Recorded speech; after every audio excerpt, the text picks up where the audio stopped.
कल कथा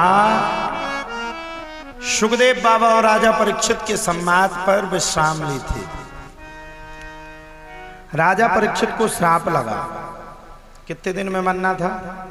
7 दिन में। अच्छा, हम सबको भी 7 ही दिन में मरना। रविवार को मरेगा, कोई सोमवार को मरेगा, कोई मंगल को जाएगा, कोई बुध को चला जाएगा, कोई बृहस्पति को, तो कोई शुक्र को, तो कोई शनि को।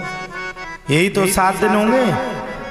ऐसा तो नहीं कि सोमवार और कुठोंदा वाले प्राणों को त्यागे तो कुठोंदा वार।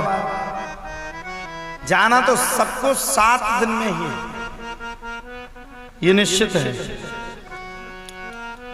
और हमें लगता है ये तो जितने भगवान के भक्त हुए, इनने तो मात्र अपनी लीला को किया है। अच्छा, भला कोई राजा परीक्षित को मारने वाला था क्या? जिसकी रक्षा स्वयं भगवान ने गर्भ में जाकर के करी है, उस राजा परीक्षित को कोई मार सकता था क्या? लेकिन ये लीला थी।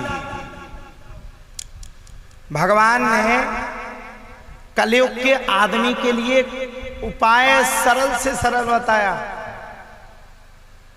लेकिन कहते ना, जितनी सुविधा इस संसार में मिल जाए उतनी कमी रह जाती है। पहले के जमाने में कथा कोई टेंट तंबू वंबू नहीं लगते थे तो हो जाती थी। पंडित जी करते थे, यजमान जी बैठते थे, धूप में बैठते थे, एक तखत डलता था और उसी तखत के ऊपर बढ़िया केला एला के पत्ता वगैरह लग जाते थे। पंडित जी कथा करते थे, सब सुनते थे। धीरे धीरे व्यवस्थाएं बढ़ी, टेंट बढ़ा, छोटे टेंट हुए, अब बड़े टेंट आए। अब तो लोगों की व्यवस्थाएं इतनी बढ़ गई कि 3 घंटा की कथा में संपूर्ण व्यवस्था चाहिए। जिसको वीआईपी व्यवस्था नहीं मिली उसी की बुराई हो जाएगी तुरंत तत्काल। सबकी सुविधाएं बढ़ गई। जिसको सोफा नहीं मिल पाया वही लड़ाई लड़ लेगा। वाह, तुम्हारे दरवाजे गए थे, तुमने सम्मान तक नहीं किया। तो ये भगवान ने तो सरल उपाय दिखाया, लेकिन आज के आदमी ने उस सरल उपाय को माना नहीं है, उतना कठिन बनाता चला गया। पहले के जमाने में अगर भागवत की कथा कर दी जाए, पहले के जमाने की बात है, तो आप लोग विश्वास मानिए, लोग बड़ी रुचि से सुनते थे, बड़ी रुचि से। 3 घंटा बैठते थे, रुचि से सुनते थे। पंडित जी सुनाते थे, भक्त सुनते थे, मन लगाते थे, सब लगा करके मन लगा करके बैठते थे। और आज के जमाने में मुश्किल है 3 घंटा कोई मन लगा करके कथा सुन ले। जितने बैठे सबरे अपनी अपनी मुंडी नीचे डाल करके और टच का फोन चला करके 3 घंटा बराबर को फेसबुक ही चलती रहे। सुविधाएं बढ़ी, व्यवस्थाएं बढ़ी, लोगों ने व्यवस्थाओं का सदुपयोग ना करके दुरुपयोग किया।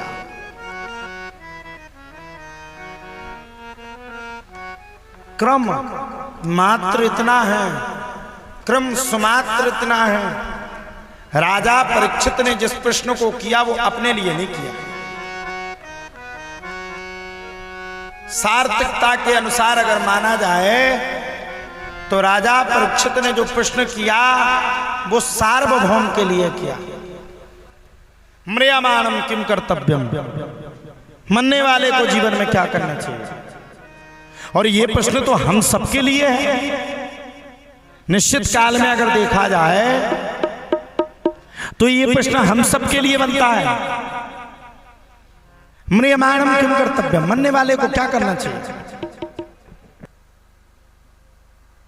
अब अगर आज के आदमी को पता चल जाए कि आज से 7वें दिन हमारी मृत्यु है, तो क्या करेगा बताओ? अगर आज के युग के आदमी को पता चल जाए कि 7वें दिन हमारी मृत्यु हो, तो क्या करेगा? पहली बात तो उसको अपनी जिंदगी में फुर्सत ही नहीं है, सबसे बड़ी समस्या।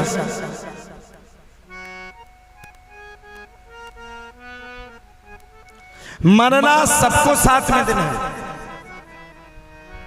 प्राण सबको 7वें दिन त्यागने हैं, लेकिन भगवान का भजन करने के लिए कोई तैयार नहीं।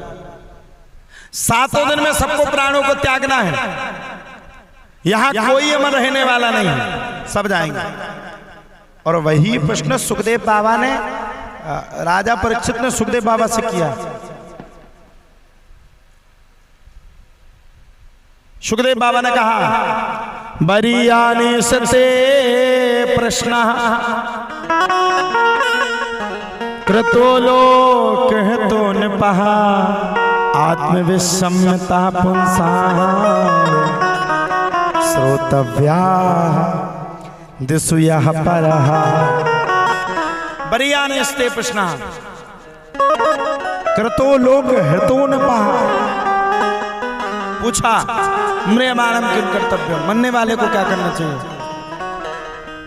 तो सबसे पहले क्या करना चाहिए? बोले म्रियमाणम किम कर्तव्य, मरने वाले को क्या करना चाहिए? ये सबके लिए प्रश्न है। अच्छा आप लोग बताओ, 7वें दिन आपकी मृत्यु है, मान लो 7वें दिन सबको मरना है, मरना तो सभी को है, आप लोग क्या करोगे?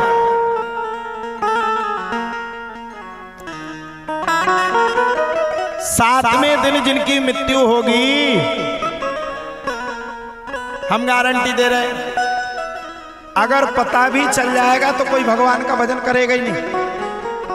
2-3 दिन तो रिश्तेदारी में घूमे हुए न कर जाए, 2-3 दिन प्रॉपर्टी लड़का बेटियन के नाम करे में न पड़ जाए, लास्ट ही तो बचा। तो यहां इस संसार में जाना सबको है, आया है सो जाएगा, राजा रंक फकीर कोई चढ़ चला सिंहासन पर, कोई बंधा जंजीर। जाना सबको है। और वैसे कहा जाए तो ये प्रश्न किसी के लिए नहीं है, ये प्रश्न तो सुखदेव बाबा ने, जो राजा परीक्षित ने जो सुखदेव बाबा से पूछा, ये हम सबके लिए पूछा। मरने वाले को क्या कर्तव्य करना चाहिए?